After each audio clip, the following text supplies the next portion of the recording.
자본주의 시대, 돈이 신인 시대죠. 이 돈인 시대, 신인 시대에 돈과 맞설 수 있는 유일한 것으로 취급되는 사랑에 관한 이야기, 그 중에서도 연애 편지에 관한 아주 달달한 이야기입니다. 이 학자란 사람들은 이 재미있는 이야기를, 재미있고 달달한 이야기들을 재미없고 무미건조한 이야기로 바꾸는 사람들입니다. 가급적이면 덜 무미건조하게 해볼까 싶은데요. 근데 사랑 참 많이 이야기하죠. 항상 돈이냐 사랑이냐, 김중배의 다이아 반지가 그렇게 좋더란 말이냐 라고 하면서 사랑의 순수함, 사랑의 영원성, 사랑의 불멸에 대해서 이야기를 합니다. 근데 과연 사랑이란 무엇일까? 20세기 인간이 가장 많이 한 질문일 거라고 저는 생각을 해요. 오죽하면 대중가요 가사에도 사랑이 무엇이냐고 물으신다면 이라는 게 있었겠어요. 그 가요의 정답은 눈물의 씨앗이었습니다만은 뭐 사람마다 각자 대답을 할 수 있겠죠. 그럼 사전적 정의에서 사랑은 무엇일까요?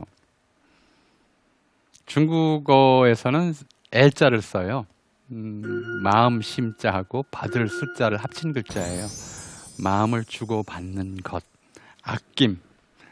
근데 이건 아끼다라는 뜻에 가까워요.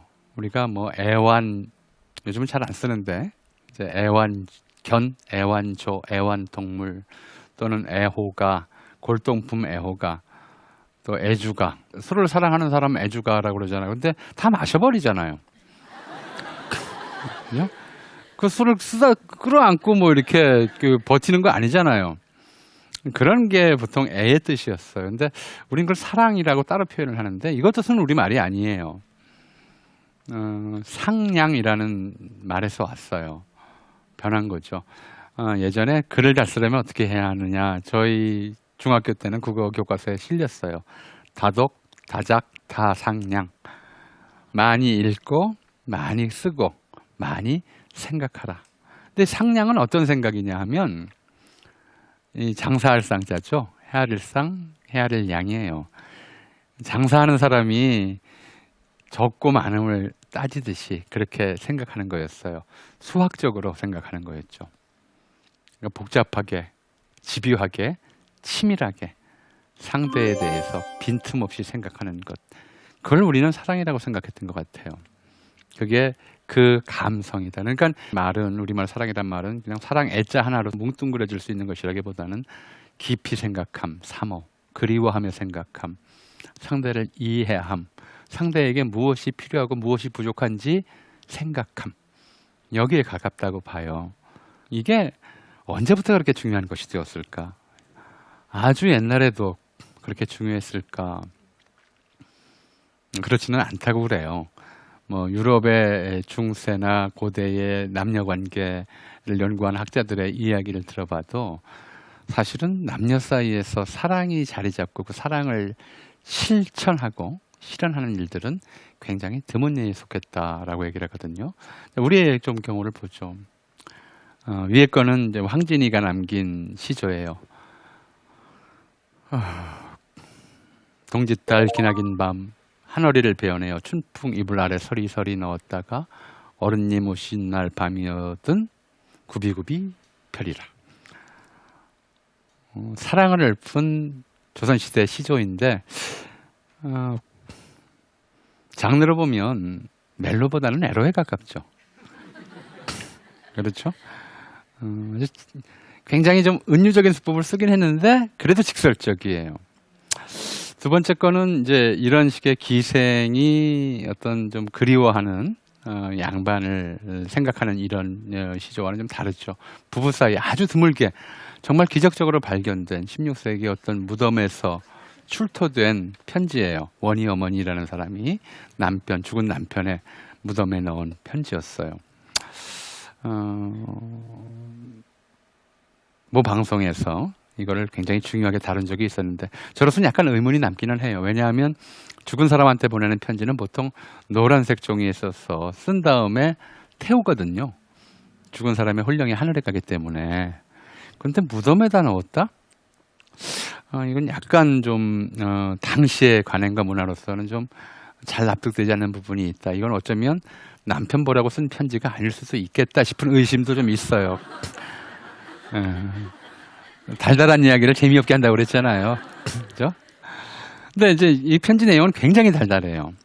함께 누우면 언제나 나는 당신에게 말했지요. 다른 사람들도 우리처럼 서로 어여삐 여기고 사랑할까요? 남들도 정말 우리 같을까요? 네, 정말 대단한 질문이죠. 할 수밖에 없는 질문이에요. 왜냐하면 남들은 안 그랬거든요. 남들은 안 그랬어요. 왜냐하면 부부가 본인들의 의지로 맺어지는 관계가 아니었단 말이에요. 본인들의 의지로 맺어지는 관계가 아니라 가족 단위의 이른바 생존 또는 지위 상승 전략 속에서 결혼이라고 하는 관계가 맺어졌거든요. 결혼 관계라고 하는 건. 그러니까 조선 후기쯤 되면 좋은 풍습이 생겨나서 남자 같은 경우, 양반집 남자 같은 경우에 사춘기도 되기 전에 혼인을 하고 여성 같은 경우에는 사춘기 갓 지나면 혼인을 하고. 그러니까 누구랑 만나볼 일이 있어야죠, 그죠? 특히 양반 때 규수라고 부르면 얼굴도 가리고 살아야 했고요. 결혼 전에 집밖 출입도 거의 불가능했기 때문에 세상에 아버지 오빠들 말고는 남자를 볼 수가 없었던 사람들인데 무슨 사랑의 감정을 키워서 결혼을 하겠어요. 결혼하고 서로 사랑을 하게 되느냐 안 되느냐는 그건 사람이 다 그러니까 그야말로 운이죠. 그렇게 드문 상황에서도 가끔씩 사랑에 관한 콘텐츠들이 나오기는 했죠. 대표적인 게 우리의 경우에는 춘향전이었죠. 그런데 춘향이가 이도령과 만나는 과정, 이도령과 춘향이가 연인 관계에 돌입하는 과정 묘사는 이게 다예요. 자, 도련님이 춘향이가 그네 뛰는 걸 보고 혼이 벌써 그리로 가요. 등신만 서서. 그러니까 혼이 빠진 몸을 등신이라고 그랬어요. 그죠? 등신만 서서 정신없이 방자를 부르겠다. 이에 방자야 너 건너가서 내 말 전하고 오너라. 그냥 가서 말 전하고 오너라예요. 그럼 방자가 가서 말을 전하죠. 춘향이가 처음에는 이렇게 거들떠도 안 보다가 얼굴을 들어 누각을 살펴보니 늠름하게 서 있는 도련님이 군자의 거동이요 맑은 기운이 사람에게 쏘이시니 열사의 기상이라. 방자를 다시 불러 방자야 글쎄 존중하신 도련님이 나를 부르시니 황송하나 여자의 염치로 차마 못 가겠다. 너 도련님께 여쭙기를 안수해 접수화 해수혈 이 말만 전하여라. 그러니까 이제 방자가 열심히 외웠죠. 무슨 뜻인지 모르고. 기러기는 바다를 찾고 나비는 꽃을 찾고 개는 구멍을 찾는 법이다. 나는 기러기도 나비도 개도 아니다. 네가 찾아와라. 그걸로 끝이에요. 그 다음에는 이제 이리 오너라 없고 놀자가 되는 거죠. 아주 짧은 순간에 그냥 이리 오너라. 그럼 네가 와라. 이걸로 연인 관계가 맺어졌어요. 춘향전에 이 부분에 대해서 이렇게 길게 써놓질 않았어요. 왜냐하면 길게 써놓을 상상력이 없었어요. 사랑이란 어떻게 만들어지고 어떻게 자라나며 어떻게 맺어지는가에 대한 상상력을 키울 이유가 없었던 시대였거든요. 신분이 있었고 가족이 있었고 개인이라고 하는 존재는 아주 나약한 존재였던 것이죠. 실제로 사랑이라고 하는 이야기, 사랑이라고 하는 감정 이런 것들이 싹 텄을 때 사랑의 최대의 적은 돈도 편견도 아니었어요. 언제나 가족이었죠. 지금도 그래요. 사랑하는 사람과 맺어지지 못하게 막는 사람은 어머니예요. 늘 어머니가 또는 이쪽 어머니든 저쪽 어머니든 늘 어머니가 가족이 반대를 해서 이것이 항상 어려움을 겪지 신분의 차이가 있다는 둥, 돈이 많고 적다는 둥 이런 것들은 표면적인 가족 반대의 이유일 뿐이죠.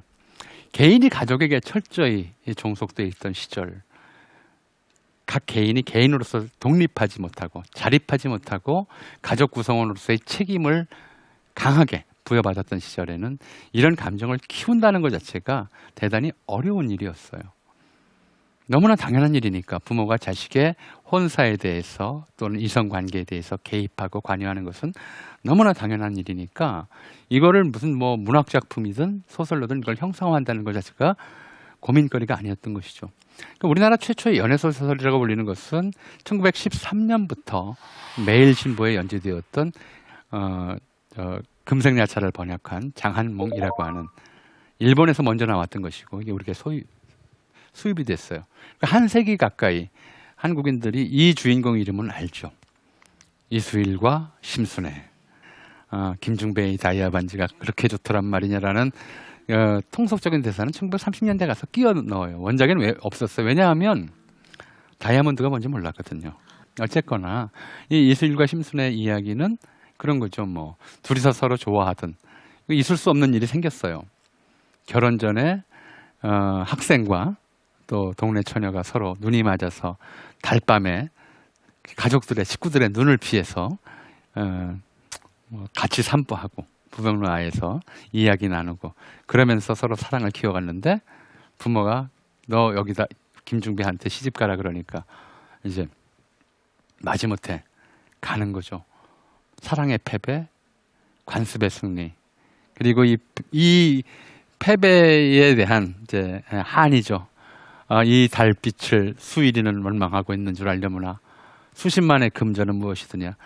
가족 탓을 해야 되는데 돈 탓을 해요. 우리들의 애정보다 더 할 수 있나. 돈이냐 애정이냐 돈이냐 사랑이냐라고 하는 이 대립축. 우리나라에 사랑이 들어왔을 때부터 가족 탓을 하지 않고 돈 탓을 하는 것이 이제 그것이 하나의 기본적인 포맷이 된 거죠. 대립 구도가 돼버렸었어요.